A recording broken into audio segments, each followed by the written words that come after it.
తర్వాత నాకు పెళ్ళయ్యి 3 పిల్లలు, ఒక అబ్బాయి 2 అమ్మాయిలు. వీళ్ళని చదివించాలి అని చెప్పి నేను కంకణం కట్టుకున్నా. ప్రొద్దున్నే 5ంటికి నేను లేచి వాకింగ్కి వెళ్తా, ముగ్గురిని లేపేసేవాడిని. చదవండి చదవండి, ఒకటే శ్లోకం చదవండి, శుభ్రంగా చదువుకోండి. హింస పెట్టేవాడిని కాదు, చదువుకోమని చెప్పేవాడిని. అట్లాగే నా 3 పిల్లలు కూడా గోల్డ్ మెడల్ స్టూడెంట్స్ అయ్యారు. 3 గోల్డ్ మెడల్ స్టూడెంట్స్ అండి.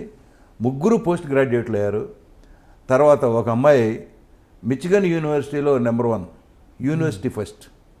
డాడీ మీ కూతురు మిచిగన్ యూనివర్సిటీ ఫస్ట్ అని చెప్తే నాకు కళ్ళమ్మ నీళ్ళు గిర్రని తిరిగినాయి. సో చదువు ఇంపార్టెంట్, డబ్బు ముఖ్యం కాదు. చదువుకుంటే లైఫ్లో ఎక్కడైనా సెటిల్ అయిపోవచ్చు, ఏ కంట్రీలో అయినా సెటిల్ అయిపోవచ్చు. అది నా మనసులో చిన్నప్పటి నుంచి ఉందండి. అందుకని నా వల్ల కాల, అందుకని నా పిల్లల్ని చదివించా బాగా. చదువుకున్నారు, చదువుకోకపోతే మనం చేసేది ఏమీ లేదు, వాళ్ళు చదవకపోతే మనం ఏం చేస్తాం. అందుకని సినిమా వాళ్ళ పిల్లలకి 90% చదువులు రావు, ఎవరికి గారాం చేస్తారు, చదువుకోమని చెప్పరు. బట్ నేను రివర్స్. సినిమాలో ఉన్నాం మనం, బ్యాడ్ హ్యాబిట్స్ ఉండకూడదు. నేను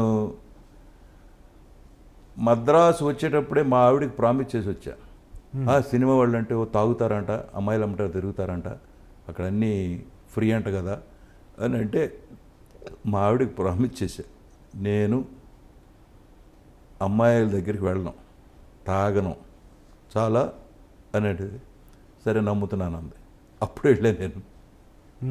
అందుకని అప్పటి నుంచి దేని జోలికి వెళ్ళలేదు. నేను కాఫీ టీ కూడా తాగను, మందు తాగను, సిగరెట్ బీడీ చుట్ట ఏమీ లేవు. టైంకి తినటం, టైంకి ఎక్సర్సైజ్ చేసుకోవటం, డ్యూటీ ఉంటే డ్యూటీ షూటింగ్ ఉంటే షూటింగ్ చేసుకోవటం. ఇప్పుడు వయసు పెరిగిన కొందికి పుస్తకాలు చదువుకోవటం, అన్నీ చదువుతాను నేను, అన్ని పుస్తకాలు.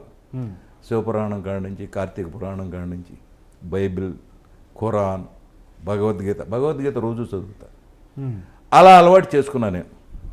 ఓకే, చదువుకోలేదు కాబట్టి జీవితంలో ఇలా చదువుకోవటం మొదట. మీ అబ్బాయి గురించి చెప్పండి సార్. మంచి దర్శకుడు, సెన్సబుల్ దర్శకుడు అని పేరు ఉంది కదా, మీ అభిప్రాయం? వాడి గురించి చెప్పాలంటే నేను వాడిని సినిమాకి దూరంగా పెంచుదామని, ఎందుకంటే సినిమాలో పడ్డ కష్టాలు నాకు తెలుసు. ఓకే, సినిమా ఈ స్టేజ్కి రావడానికి ఒక రామారావు గారి నీడని నేను పెరిగా. రామారావు గారి మూలానే నాకు ఇంత పేరు వచ్చింది. బట్ మళ్ళీ వాడు ఇంకొకళ్ళ నీడను పెరగడానికి వీల్లేదు, ఇండిపెండెంట్గా పెరగాలి అని చెప్పేసి ఎంబీఏలో జాయిన్ అయ్యాడు. ఎంబీఏలో అమెరికా వెళ్తా అన్నాడు. అమెరికాలో మనకి ఎవరు తెలియదు కదరా, ఎలా వెళ్తామన్నా. నేను వెళ్తాను అన్నాడు. సరే నేను పంపిస్తాను. నువ్వు ఒక్కడే కొడుకు, నేను వెళ్ళదాం, నేను రుద్దేవాడిని కాదు, నువ్వు ఇంజనీర్ అవ్వు, డాక్టర్ అవ్వు, లేదా ఇది చదువు అని ఎవరిని 3 పిల్లల్ని అనలేదండి నేను. మీకు ఏది ఇష్టమైతే అది చదువుకోండి. అలాగే వాడిని ఎంబీఏలో చేర్పిస్తే అమెరికా వెళ్తాన్నాడు, వెళ్ళాడు. నాకు తెలియదు వాడు యాడ్ మేకర్ అని. అమెరికాలో నెంబర్ ఆఫ్ యాడ్స్ చేశాడు. ఏబీసీ కార్పొరేషన్కి చాలా యాడ్లు చేశాడంట. అవి ఒక రోజు నాకు పంపాడు. ఇదేమిటి, నేను వీడిని చదువుకుంటాడు శుభ్రంగా, ఎక్కడన్నా జాబ్లో చేస్తే హ్యాపీగా ఉంటాడు అని నేను అనుకుంటే వీడు మళ్ళీ ఎడు తిరిగి సినిమాకి వచ్చాడంటే. ఒక ఫైన్ మార్నింగ్ మద్రాసు వచ్చేసాడు. మద్రాసు వచ్చేసి నేను మంచి యాడ్లు చేశాను చూడమన్నాడు.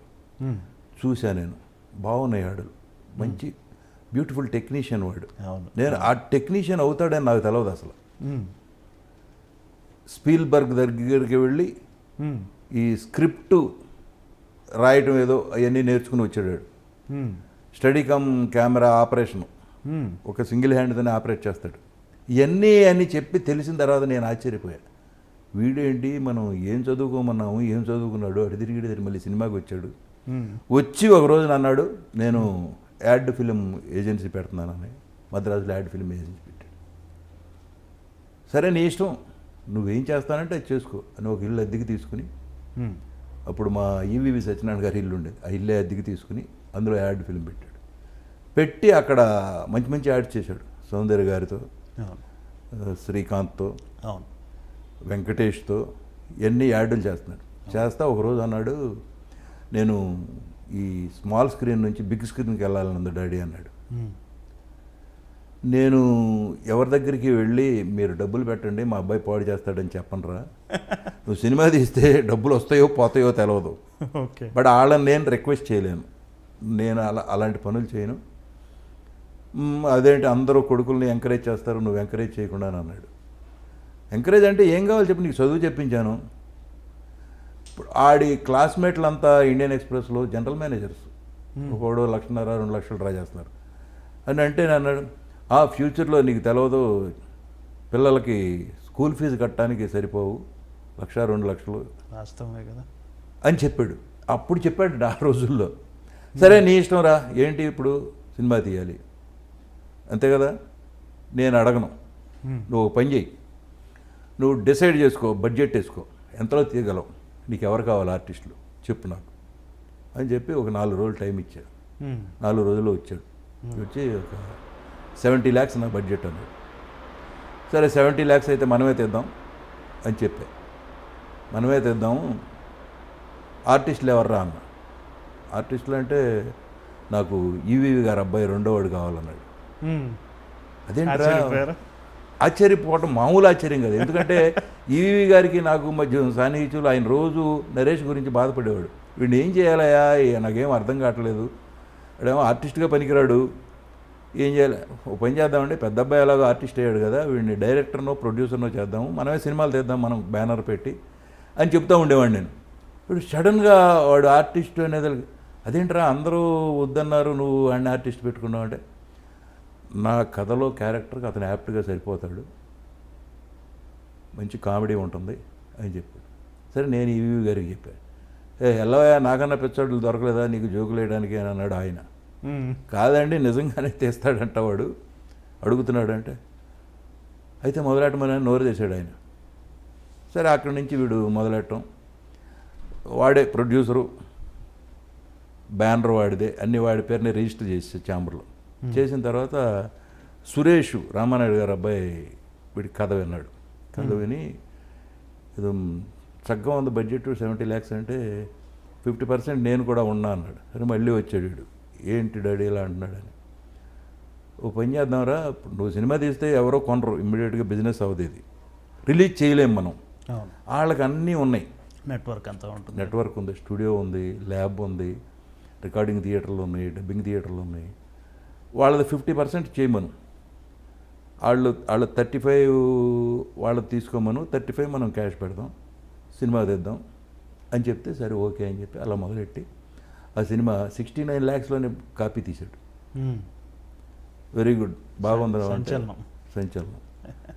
తర్వాత రిలీజ్ చేశారు, బాగుంది సినిమా, మంచి పేరు వచ్చింది. అవును, ఇప్పటికి కూడా అండి రవిబాబు గారి దగ్గర చాలా చాలా గొప్ప విషయం ఏంటంటే, పర్సనల్గా నేను ఈ ఇంటర్వ్యూ ద్వారా జనానికి చెప్పాలనుకున్నాను, ఆయన పెట్టే ఫ్రేమ్ మిగతా డైరెక్టర్ల కంటే విభిన్నం. అవునండి, ఒక యాడ్ ఫిల్మ్ మేకర్గా ఆయనకున్న గొప్ప క్వాలిటీ వల్లనో ఏమో ఒక్కొక్క ఫ్రేమ్ని ఆయన చెక్కే పద్ధతి చాలా గొప్పగా ఉంటుంది. పర్సనల్గా నేను ఆయన ఎప్పుడు కలిసి చెప్పలేకపోయాను, కానీ ఈ ఇంటర్వ్యూ ద్వారా ఆయన వారు చూస్తే ఈ విషయాన్ని నా తరపున వారికి అందాలనుకుంటున్నాను. నేను వాడి గురించి గర్వంగా చెప్తానండి. ఎస్, తెలుగులో ది బెస్ట్ టెక్నీషియన్ వాడు. Yes sir, no doubt. గోడ రంగు ఏముంది, హీరో ఏమి డ్రెస్ వేస్తున్నాడు, ఏం చెప్పులు వేస్తున్నాడు, ఫస్ట్ పిక్చర్ కండి అల్లరికి టేబుల్ మీద పెట్టే కప్పులు, నేను ఏదో ఈ కప్పులు పెట్టండి అని ఇస్తే తీసి అవతల పారేశాడు, కొత్త కప్పులు కొనుక్కురండి, అవి ఉంటేనే సినిమా తీస్తా లేకపోతే నేను తీనన్నాడు వాడు ఫస్ట్ పిక్చర్కి. ఈవెన్ సరే అప్పుడు 2 కప్పులు కొత్తవి కొనిపి తెప్పించా, మంచం కావాలంటే కొత్త తెమ్మన్నాడు, తెప్పించా. సరే వాడికి ఏం కావాలో ఇవ్వకపోతే, ఇప్పుడు తన డైరెక్టర్ అనుకున్నట్టు తీయాలి, మనం ఫెసిలిటీ ఇవ్వకపోతే తీయడు, క్వాలిటీ పడిపోతుంది. సో అందుకని ఆడు అడిగిందల్లా ఇచ్చా చేదలకి. అప్పుడు అనుకున్నాను నేను, ఓహో ఈడు సూపర్ టెక్నీషియన్, ఈడు గోడ కలర్ కాడ నుంచి, హీరో వేసుకునే షూ కాడ నుంచి, చెప్పుల కాడ నుంచి, చుట్టూ ఉన్న వాళ్ళు ఆర్టిస్ట్ హీరోయిన్ ఏం వేసుకుంటుంది, ఇవన్నీ కూడా వాడు కూర్చొని ప్లాన్ చేస్తాడు. ఎస్, ఈవెన్ కెమెరా మూమెంటు, ఆ సినిమా మొత్తం ఒక హాస్యభరితమైన సినిమా. అవును, ఆ లక్ష్మీపతి క్యారెక్టరు, ఆ పాల ప్యాకెట్లో విసరటం, అదంతా ఎంత అందంగా చిత్రీకరించాడంటే ఆ కెమెరాలో లాంగ్వేజ్లోనే కామెడీ వచ్చింది. అవును, విడిగా ఆర్టిస్టులు మాట్లాడటం కదా, కెమెరా కూడా మాట్లాడగలదు, కెమెరా కూడా కామెడీ చేయగలదు. మంచి కెమెరామెన్ అండి, నేను అందుకే చెప్పింది ఆడు ది బెస్ట్ టెక్నీషియన్ తెలుగులో. ఎస్ ఎస్, డౌటే లేదు. పైగా ఈ కాకా పట్టడం ఇవన్నీ తెలవదు అడిగి, వెరీ ఫ్రాంక్, వెరీ అస్సలు ఓపెన్గా ఇది బాగాపోతే బాగాలేదు అంటాడు. ఏంటో బాగాలేదు, 7 o'clock రండి అంటే 7 o'clock రావాలి, 7 o'clock మొదలెడతాడు, 5 o'clock ప్యాకప్, ఆ తర్వాత చేయడు, షూటింగ్ చేయడు. అసలు ఏంటి హింస, రేపు రిలీజ్ అయ్యేంటి, ఇప్పుడు అర్జెంట్ ఏమీ లేదు, అయినంత వరకు అవుతుంది. ఈ సీన్ అనుకున్నాం, ఈ సీన్ అయిపోయింది కదా, 3ంటికి సీన్ అయిపోయిందంటే 3ంటికి ప్యాకప్, తర్వాత చేయడు, ఇంకో సీన్ పెడదామన్నా కూడా వద్దంటాడు. మిమ్మల్ని డైరెక్ట్ చేసేప్పుడు ఎట్లా ఉంటుంది, మీరు ఎలా సరదాగా ఉంటుందండి, ఆడతా పడతాం. ఇప్పుడు నేను ఢిల్లీ రాజేశ్వరి మీద రొమాన్స్ తీశాడు. అవును, నేను వీడు సిగ్గుపడతాడా లేకపోతే ఏంటంటే డైరెక్టర్గానే చెప్పాడు, ఎస్ నాకు ఇలా కావాలి. ఓకే, నీకు అలా కావాలంటే అలాగే చేస్తాం, నీకు ఎలా కావాలో చెప్పు, మీ పాత యాక్టింగ్లు అవసరం లేదు, మేము చెప్పినట్టు చేయండి చాలు అన్నాడు. అలాగే ఓకే, పాత యాక్టింగ్ నేను చేస్తానని చెప్పట్లేదు, నీకేం కావాలో చెప్పు, అది చేస్తాం. అది చేసేవాడు, టేక్ వన్ ఓకే అనేవాడు, లేకపోతే బాగాలేదు ఇది అని చిరాకు పడేవాడు. సరే మళ్ళీ ఆడికి కావాల్సినట్టు చేసేవాళ్ళం. ఎక్కడ కాంప్రమైజ్ లేదు, అస్సలు ఎక్కడ కాంప్రమైజ్ అవ్వడు దేని విషయంలో కూడా. ఈ బిల్డింగ్ ప్రొద్దున్నే 6:30కి లైటింగ్ ఉంటుంది, 6:30కి షార్ట్ తీయాలంటే 6:30 తీస్తాడు, 6:30 to 7 అంతే తీస్తాడు. సీన్ అవ్వకపోతే మళ్ళీ మర్నాడు తీస్తాడు, మళ్ళీ 6:30కి మొదలెట్టాలి, అందరు రావాల్సిందే. అందుకనే వాడి సినిమా మంచి క్వాలిటీలు ఉంటాయి. సో చాలా చాలా అదే విజువల్ ఫీస్ట్ చక్కగా చెక్ ఉంటుంది ఫ్రేమ్. సెపరేట్ ఆడియన్స్ వచ్చేసారు ఆడికి, యూత్ పడిసేస్తారు, ఎప్పుడు సినిమా వస్తుంది ఎప్పుడు సినిమా వస్తుంది. అవునండి, కరెక్ట్. అదండి వాడి గురించి. అండ్ ఇంకొకటి రొమాన్స్ ప్రస్తావన మీరే తెచ్చారు కాబట్టి చెప్తాను. నేను ప్రత్యేకంగా మిమ్మల్ని అడగాలనుకున్నది, నిన్నే పెళ్ళాడుతా అనే సినిమా ఉంది. అప్పటి వరకు మీకున్న విలనీ ఇమేజో లేదా సంథింగ్ ఒకలాంటి ఇమేజ్ని బ్రేక్ చేస్తూ మీలో ఉన్న ఒక రొమాంటిక్ యాంగిల్ పడుతున్నారు కృష్ణవంశీ గారు. మీకు లక్ష్మి గారికి మధ్య ఉండే ఆ గౌరవప్రదమైన సరసం, ఆ సన్నివేశాలకి మన నాగార్జున గారు స్పందించిన తీరు, ఆ పాత్ర గురించి చెప్పండి సార్. అంటే ఒక్కో పాత్ర గురించి అడిగితే చాలా అడగాలి, కానీ కొన్ని అన్న అడుగుదామని. ఇప్పుడు 1600 సినిమాలు అయిన 1600 క్యారెక్టర్లు అడగలేం కదా. ఇప్పుడు నిన్నే పెళ్ళాడతా అండి, ఫస్ట్ ఆడియన్స్కి నేను కృతజ్ఞుడిని. ఎందుకంటే అప్పుడు దాకా కట్ త్రోట్ విలన్ వేసా. అసలు నేను ఉంటేనే అసలు ఆడాళ్ళు పారిపోయేవాళ్ళు. చలపతిరావు ఉన్నాడు, అమ్మో చలపతిరావు ఉన్నాడు అంటే పారిపోయేవాళ్ళు. త్రిశూలం అనే సినిమాకి పూడిపల్లిలో వెళ్తే నేను ఉన్న 20 రోజులు కూడా ఏ ఆడపిల్ల గుమ్మం దాటి బయటకు వచ్చేది కాదు. నేను రోడ్డు మీదకి వెళ్తా అంటే పారిపోయేవాళ్ళు. అటువంటి కట్ త్రోట్ విలన్ వేషాలు వేసాను నేను. ఆడపిల్లలు అమ్మో రేపిస్ట్ వస్తున్నాడు అని పారిపోయేవాళ్ళు. మరి నిన్నే పెళ్ళాడుతా వచ్చేదానికి అప్పటికే టర్న్ అవుతున్నా, నెమ్మదిగా విలన్ నుంచి టర్న్ అవుతున్నా. అయ్యే టైంలో గవాల్ని నాగార్జునకి పాతరేశారు. నాగార్జున పాతరేసి మాదేంటంటే న్యాచురాలిటీకి దగ్గరలో ఉంటుంది, ఈ ఆర్టిఫిషియల్గా యాక్టింగ్ ఉండదు, న్యాచురల్ వేలోనే వెళ్తాం ఎంతసేపు. కామన్ మ్యాన్కి దగ్గరలో ఉంటుంది, మన ఇంట్లో జరిగినట్టు ఉంటుంది, మూడు పిల్లల మధ్య జరిగిన గొడవలాగే ఉంటుంది. అట్లాగే లక్ష్మి గారు కూడా బాగా కోఆపరేట్ చేశారు. చేసి ఆ తల తొడవటం కానీ లోపల దూరటం కానీ ఇవన్నీ ఏ మొగుడు పెళ్ళడానికైనా నచ్చుతాయి. ప్రతి ఇంట్లో జరిగేదే, ప్రతి ఇంట్లో జరిగేది అది. అందుకే ఆ సినిమా అంత హిట్ అయింది. నాగార్జున గారు పాత్ర అంత గుర్తుండిపోయింది. సినిమా హిట్ అవ్వటం పెద్ద ప్లస్ అండి. అంతకుముందు చాలా కామెడీ వేషాలు చేసి ఉండొచ్చు, బట్ సినిమా హిట్ అయ్యేదలికి ప్రతి వాళ్ళ మధ్యలో ఉండిపోయింది. లక్ష్మి గారు మీ రొమాన్స్ అంటారు, అది ప్రతి ఇంట్లో జరిగేది. అది ఇప్పుడు ఏ పెళ్ళమైనా మొగుడికి తలదూరడానికి వస్తుంది, ఏదో కొంటి పని చేస్తాడు మొగుడు, ఊరుకోండి మూసుకోండి అంటుంది. అది జనరల్గా ప్రతి ఇంట్లో జరిగే విషయం అయ్యేదలికి అది అలా శాశ్వతంగా మైండ్లో ఉండిపోయింది అందరికీ. కరెక్ట్. తర్వాత అందరం అండి పొట్ట చేత పట్టుకుని వేరే ఊళ్ళో వెళ్ళిపోయిన వాళ్ళమే, ఊళ్ళో ఉండలేక. బట్ అందరూ కలిసి ఉంటే బాగుండని ప్రతి వాళ్ళ బదిలోనే ఉంటుందండి. ఇప్పుడు అబ్బాయి ఎక్కడో మద్రాసులో ఉన్నాడు, ఆడేదో ఇవాళ ఫీవర్ అని ఫీల్ అవుతున్నాడు, ఏమయ్యాడో పాపం అని ఊళ్ళో ఉండి అనుకుంటాం. అదే మనం దగ్గరుంటే డాక్టర్ దగ్గర తీసుకెళ్ళో లేకపోతే ముందు రాసో మొత్తాన్ని రాసుకుంటావు బాబాయినో ఏదో అడిగేవాళ్ళం. బట్ కలిసి ఉంటే బాగుండని ఉంటుంది, కానీ పరిస్థితుల వల్ల ఉద్యోగాల వల్ల వేరే వేరే వేరే వెళ్ళిపోయారు. అటు ఒక్కడు కావురు ఒక్కడుగా వెళ్ళిపోయారు. సో ఆ సినిమాలో అందరం కలిసి ఒకే ఫ్యామిలీ, అది ప్రతివాడికి నచ్చుతుంది. ఎందుకంటే ప్రతివాడి మనసులో ఉన్న కోరిక అదే, అందరూ కలిసి ఉంటే బాగుంటుందిరా అని. బట్ ఉండలేం. దానివల్ల ఆ సినిమా అంత హిట్ అయింది. ఆ క్యారెక్టర్ అలా ఎఫెక్షన్, కొడుకంటే ఎఫెక్షన్, పెళ్ళం అంటే ఎఫెక్షన్, ఫ్రెండ్ అంటే ఎఫెక్షన్, తమ్ముడు అంటే ఎఫెక్షన్, అందరూ ఆ ఎఫెక్షన్ కనపడుతుంది అనమాట. ఆ ఎఫెక్షన్ కావాలి ఇవాళ ప్రతి మనిషికి. ఆ ఎఫెక్షన్ కావాలండి ప్రతి ఇంట్లోనూ. ప్రతి మనిషికి ఆ ఎఫెక్షన్ ఉంటే, మొగుడు పెళ్ళం మధ్య ఉన్న ఎఫెక్షను దానికోసం పరితపిస్తూ ఉంటారు. అది దొరికింది అనేదానికి సినిమాలో కనపడేదానికి ఫీస్ట్ లాగా ఉందన్నమాట. కరెక్ట్. ఎవరి కాళ్ళు మాది మా కథ అన్న ఫీలింగ్ వచ్చేసింది. అందుకే అంత పెద్ద హిట్ అయింది.